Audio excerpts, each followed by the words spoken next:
के मकान को लेकर कितने नोटिस दिए गए हैं, क्या पूरा मामला चल रहा है?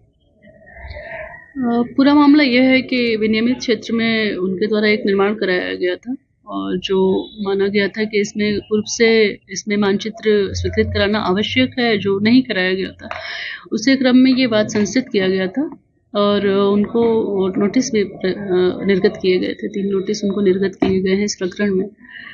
तो अभी तक उनके द्वारा उसके पक्ष में जो कह रहे हैं कि नया निर्माण नहीं है, उस हेतु कोई भी साक्ष्य नहीं प्रस्तुत किया गया है। साक्ष्य में ही पत्रावली आज नियत थी।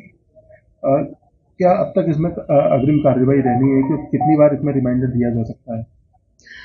रिमाइंडर का प्रश्न नहीं है। प्रश्न ये है कि अगर वो उपस्थित हो गए हैं, उन्होंने न्यायालय में उपस्थित, ये क्वासी जुडिशियल कार्यवाही है, तो अगर ये उपस्थित हो गए हैं, उनकी जानकारी में है, तो फिर रिमाइंडर देने का प्रश्न नहीं है। प्रश्न ये है कि उन्हें अपना साक्ष्य प्रस्तुत करना है यहाँ पर, और साक्ष्य के लिए उनको पर्याप्त अवसर दिए गए हैं। दिनांक 1 जनवरी से ही ये साक्ष्य हेतु नियत रही है पत्रावली, पर अभी तक उन्होंने साक्ष्य नहीं दिए हैं और बार बार जो है अग्रिम तिथि के लिए प्रार्थना पत्र आ रहा है। तो इस हेतु आज 500 रुपये अर्थदंड भी लगाया गया है और अग्रिम तिथि इसमें 17 फरवरी नियत की गई है। कितनी बार इसमें समय दिया जा सकता है? नियम क्या है इसका? समय की ऐसा कोई प्रिस्क्राइब नहीं है कि कितनी बार दिया जा सकता है। इसमें 2 माह से अनधिक समय देने का प्रावधान है एक्ट में। फिर भी हम 2 माह से बहुत अधिक समय दे चुके हैं और उसके बाद भी अभी तक उनकी तरफ से कोई ऐसा साक्ष्य नहीं आया है जिससे यह साबित हो सके कि वह नवनिर्माण नहीं है। उनके जो एडवोकेट हैं, उनका कहना है कि हमारी विरासत भी नहीं बना पा रहे हैं, क्या दिक्कत आ रही है ऐसे? इसके संबंध में हमने नगर पालिका परिषद से साक्ष्य मांगा था और आख्या मांगी थी, तो वह आ चुकी है और उसमें जो विरासत की बात कर रहे हैं, ऐसा कुछ भी उसमें हमें लिखित रूप से नहीं मिला है। जो है कासिम जमान। एमपी साहब के वकील? नहीं, मैं ममलूक रहमान साहब का वकील हूँ। अच्छा, क्या पूरा मामला रहा है अब तक?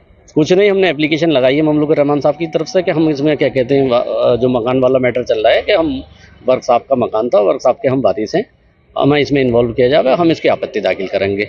और हमने उसके जो वारिसान बनने के लिए एप्लीकेशन वगैरह लगा रखी है, वो अभी तक हमें नहीं मिल पाया, जिसलिए वो रिकॉर्ड पर दाखिल नहीं हो पा रहा। आर्थिक दंड भी लगाया गया? वो एप्लीकेशन लगाई है तो एप्लीकेशन का होता है, उसमें कोई वैसा कोई दंड नहीं है। कितनी तारीख थी इसमें?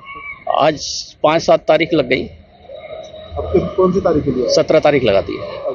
क्या लग रहा है इसमें, किस तरह की कार्रवाई? कुछ ना, इसमें कार्रवाई क्या होती है? नाम चढ़ जाएगा? नहीं, नाम ही चढ़ेगा, उनके वारिस हैं। आप ही बताइए कि वारिस हैं उनके ममलूक रहमान साहब, अगर दादा की है और हम ये कह रहे हैं कि ये प्रॉपर्टी हमारी है, हमारे वालिद फादर साहब हमारे पास आई है, तो हमें नाम चढ़ाना चाहिए।